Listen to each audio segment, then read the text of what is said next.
नंदपुर बहु चर्चित बाल्डा बक्साइड खनन नहीं पहाड़ पारिपार्श्विक दुई पंचायत बाल्डा और अतंडा ग्राम पंचायत रे शांतिपूर्ण पल्ली सभा और ग्राम सभा शेष हो जाइछि। सूचित जे उभय दुई ग्राम पंचायत पक्षरु पूर्व विज्ञप्ति अनुसार उभय पंचायत पक्षरु जंगल अधिकार स्वीकृति आईन 2006 अंजाई अनुष्ठित हेबा एथिरे कलिंग आलुमिना लिमिटेड जंगल जमी को अबजंगल जमी रूपे व्यवहार करी खनि एवं खनन विषय आलोचना नहीं दिन तारीख धार्य करा जाई गुरुवार धार्य तारीख एवं समय निर्घटरे उभय पंचायत कार्यालय परिसर रे सरपंचक अध्यक्षतार ग्रामसभा अनुष्ठित होइथिला।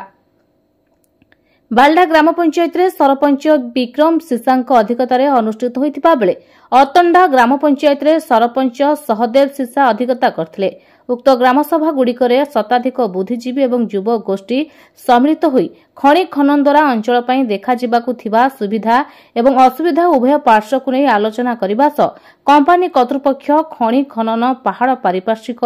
ग्राम पंचायत गुड़िकर शिक्षा स्वास्थ्य गमनागमन सह युव गोष्ठी हाथ को काम उपरे प्राथमिकता देई कार्यकारी करबाकू सहमत प्रकाश करथिले।